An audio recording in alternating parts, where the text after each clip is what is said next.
Hey guys, Larry here. In this video, we're going to check out Zero Caliber. This game has been on my library since it was released on the Quest, but I've never really played it because it was a story-driven game and I'm more of a PvP player. So when I saw the new multiplayer update, I thought I'd give it another chance and see how it compares to other FPS games like Contractors, Onward, and Pavlov. So let's start with quick first impressions. I think the graphics looks pretty good, and I'd say it's better than Onward, and on par with Contractors. The gameplay is very smooth as well, and I didn't really notice any drop in FPS while I was recording, so it's safe to say the game is pretty optimized. I think the most unique feature of this game is weapons collision. In theory, it should make the game feel more realistic, since your weapons will not go through walls or objects, right? I thought it was pretty cool at first, but when I actually started playing, it was a different story.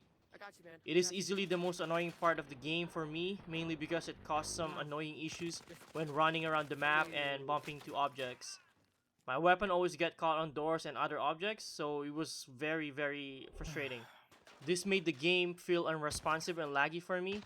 For example, when I'm behind a cover and I try to aim, sometimes it hits the object in front and mess up my aim. There's a slight delay on my weapon going up because it's colliding with the object in front. Now, let's talk about controls. It's pretty similar to Onward, Contractors, and Pavlov. My favorite part is using the joystick to jump and duck. I thought this was gonna be a problem, but it worked surprisingly well. One thing I didn't like about the controls is you can't change your button layout. By default, you grab everything with the grip button, which causes some issues when playing.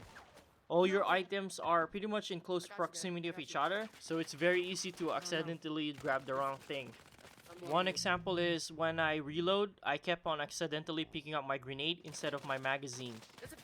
Also, if you're coming from Onward or Contractors, you may want to practice switching your weapon fire mode as well before jumping in a game. During my first few rounds, I tried to switch my firing mode, but instead I kept on dropping my magazine. Now, let's talk about loadouts. One cool thing about Zero Caliber is you can customize your weapons. You can also set different loadouts for missions and PvP. The loadout system is pretty similar to Contractors, and the main difference is you have to unlock the weapons first. So when you're first starting out, you can't really create a fully customized loadout. The good thing though is there are built-in presets to choose from in the game. One negative thing I noticed is the sights are not very clear, especially the sniper scope. It was very blurry when I tried it. I think this could be a hardware limitation because Pavlov Shock can handle scopes as well. I think Onward has the clearest scope. Another thing I noticed about this game is it doesn't have any gunstock calibration, so using a gunstock is challenging and can be a bit awkward. Now, let's talk about multiplayer. The UI is pretty straightforward and easy to navigate. First game I joined was empty. It was just me and one other kid. Then the next few rounds were pretty fun. I was starting to get used to the controls and the players were pretty active. Now, let's talk about hit points.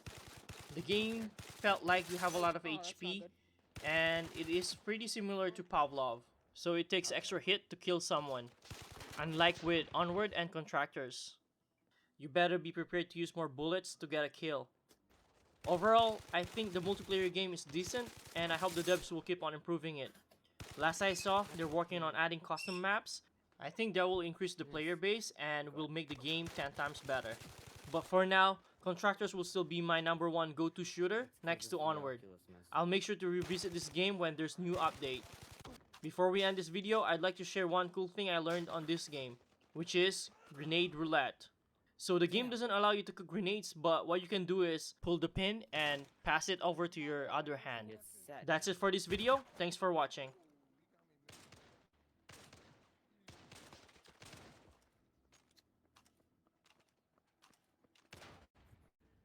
Fucking hell. Is that a shotgun?